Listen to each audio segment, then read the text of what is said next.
তো কে কে আমার মতো আছেন প্রবাসে থেকে বাংলাদেশের কিছু খাবার খুব মিস করেন?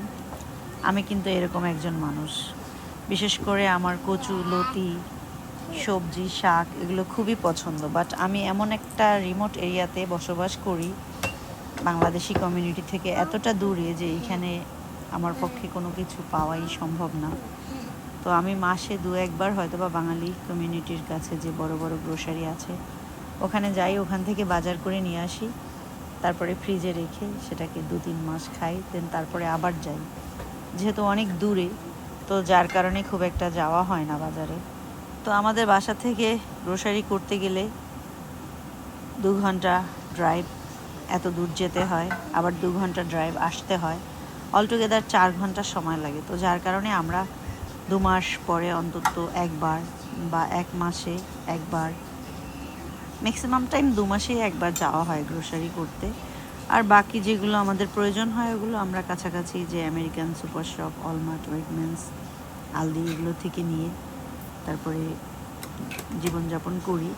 তো এগুলোতে যে ধরনের সবজি পাওয়া যায়, ফুলকপি, বাঁধাকপি, গাজর, এগুলো আমার খুব একটা ভালো লাগে না, কারণ এগুলো এক ধরনের সবজি খেতে খেতে টায়ার্ড হয়ে যায়। বাট আমার মূলত বাংলাদেশি সবজি খুব বেশি পছন্দ, যেগুলো কিনতে হলে অনেক দূরে যেতে হয়। তো আজকে ফ্রিজ খুঁজতে খুঁজতে এক ব্যাগ ফ্রোজেন এই যে কচুরলতি পেয়েছি, একদম কাটাই থাকে এগুলো। আর এটার সাথে আমি ছোটো ছোটো ইলিশ মাছ ছিল, ওগুলোকে বের করে নিয়েছি। তো এটাকে আমি একটু বাংলাদেশি স্টাইলে, আগে আমার মায়ের কাছে গল্প শুনতাম যে আগেরকার লোকরা নাকি এভাবে কচুরলতি তারপর ইলিশ মাছ একসঙ্গে সব মশলা মাখিয়ে তারপরে চুলায় বসিয়ে রান্না করতো, সেটা নাকি খেতে ভীষণই মজা হতো। তো আমি এটা ফ্রিজ খুলে পাওয়ার পরে মনে পড়লো, তো আমার ফ্রিজে তো ইলিশ মাছও আছে, তো কচুরলতি এটাকে আমি একটু ইলিশ মাছ দিয়ে এভাবে সেই আগেরকার মানুষের মতো করে মাখিয়ে রান্না করি। এখানে আমি সব মশলা দিয়ে গ্লোভস পরে, কারণ মরিচের গুঁড়াতে প্রচুর ঝাল। তো আমি একটা প্লেটের মধ্যে মাখিয়ে নিয়েছি।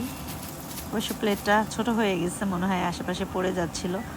আমার প্রচুর পরিমাণ একটু কম হওয়াতে আমি ছোট একটা আলু ব্যবহার করেছি, যাতে একটু বেশি হয়। আর কচুর সাথে আলুটা দিলে হয় কি, মানে গলা আমার মনে হয় কম চুলকায়, না হলে এটাতে গলা চুলকায় মাঝে মাঝে। ফ্রোজেন যে কচুগুলো আমরা কিনে আনি, যতই রসুন দেই না কেন জানি না কেন জানি অনেক কুক করার পরও এটাতে কিভাবে গলার ভিতরে চুলকাতে থাকে, তো যার কারণে আমার ভয়ও লাগে।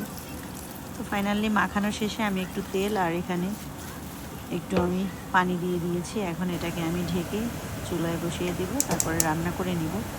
তো এখানে রান্না করতে গিয়ে আমার একটা জিনিস বাদ পড়ে গেছিলো, মেবি অনিয়ন। পরে আমার মনে পড়ছে, আরে আমি তো পেঁয়াজ দিতেই ভুলে গেছি। পরে একটা পেঁয়াজকে বড় বড় করে কেটে উপরে দিয়ে দিয়েছি।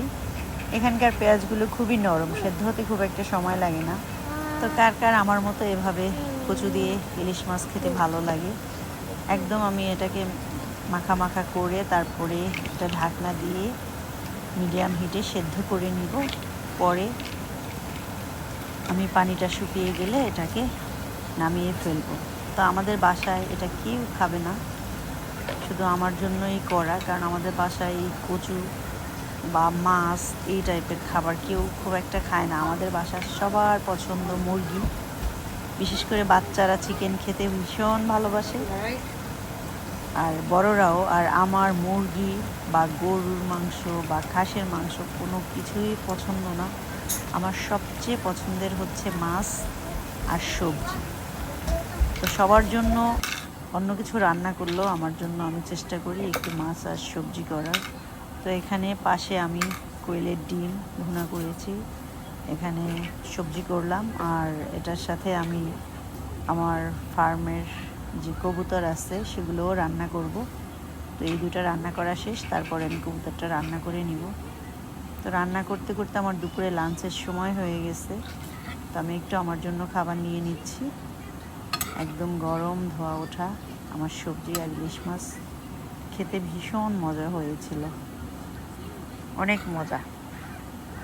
আমার পছন্দের একটা খাবার অনেক দিন পরে খেলাম।